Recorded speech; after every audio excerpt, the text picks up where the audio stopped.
Hey there riders, Moto Journo Kris here, and Kawasaki are updating their Versys 650 beginner to mid-range sport tourer for 2022 with a couple of welcome changes no doubt aimed at keeping up with the competition.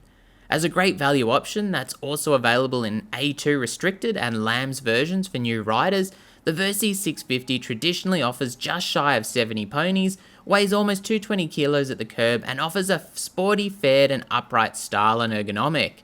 Even our LAMS version here in Australia boasts 56 horsepower and is only down about 8 Newton meters of torque overall, offering a fun all-round machine that's built around the same engine powering the Z650 and Ninja 650. For 2022, things go up a notch. There's no major overhaul, however if you're spending your hard-spent moolah and assuming the price doesn't change drastically, this will remain one of the best value touring options in this segment. First up, I'll mention the KTRC or traction control system that's being added. That'll offer two modes and can be turned off, aiming at boosting safety in slippery conditions, although on the A2 models in Europe there'll only be the one mode. Running a parallel twin 649cc engine, the Versys 650 already offers fairly smooth, linear and predictable power, with a 6-speed gearbox offering plenty of flexibility and no slipper clutch, not that it's particularly necessary. So was traction control a must? Well, KTM introduced it on their 390 Adventure, while the V-Strom 650 also boasts it, so I would say it's a smart inclusion to entice the safety conscious. Blinging things up a fair bit is also the inclusion of a new 4.3-inch TFT display, with switchable dark light backgrounds and phone syncing via the Rideology app, which gives access to the bike's settings and data via a smartphone, but also has the capability of recording riding logs with GPS information, making use of your mobile's GPS and data. That does mean the app needs to be running in the background on your phone, however that's probably not an issue for many people as it can just sit in your pocket doing that. To keep the smartphone charged, however, a USB or DC power connection is an accessory. With the electronic system being much more basic than the Versys 1000, which also runs the Rideology app, it's unlikely you'll be needing it to set a huge number of electronic settings, however it's still a nice inclusion. Sure, I can live without a TFT, but if all the competition start to have one and pricing is competitive, it's an easy feature to influence buying decisions. Lighting is now also LED, which I'd say is almost bigger news than the TFT display. LED headlights just offer far better performance and light throw than old halogen units, which boosts safety and visibility and vision. On a bike that's a capable tourer, but also an ideal commuter, having good lighting at night is essential.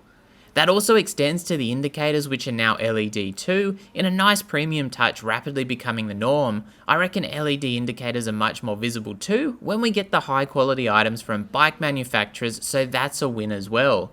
The tail light was already LED, with many machines making that swap before any other lighting. You'll also notice a styling update with the Versys 650, which is somewhat subtle but definitely gives the front a more sporting edge, and I'd say the bike has gone from strength to strength there. Look back at the 2007 Versys in comparison and it looks like it was beaten with the Ducati Ugly Stick, just compare it to the Multistrada of the same year. In comparison, I reckon the Versys 650 in more recent years is very Kawasaki, and that's certainly more true now than ever, with the front fairing and nose paying tribute to the Ninja line. That does mean better wind protection on the 2022 version, according to Kawasaki too, with a 4-position adjustable screen spanning 80mm of adjustability. No tools are required either, there's a simple latch system you can operate from the rider's seat, making it easy to use, but coming with a recommendation that this is not to be done while moving. Otherwise, we see features carrying across with the chassis unchanged, combining a diamond high tensile steel frame with 41mm forks with preload and rebound adjustment in separate fork legs. The offset monoshock runs a remote spring preload adjuster in comparison, and travel is on the longer side at 150 and 145mm respectively, front and rear. It's very much a do-it-all system, offering a nice balance of comfort and sporty handling, although I've probably always been in the right weight range at about 70 kilos plus gear to take advantage of that.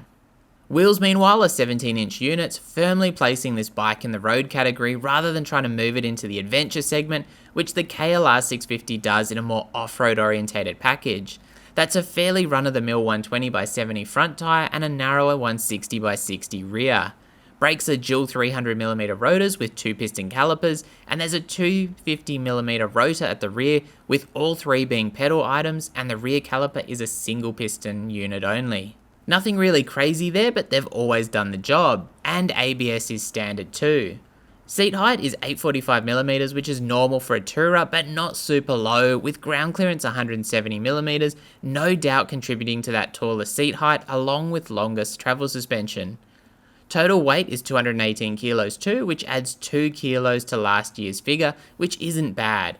Fuel capacity is also 21 litres, offering a really generous amount of distance between fill-ups, which is nice to see as some of these sports touring machines just don't get the tank capacity to match the title.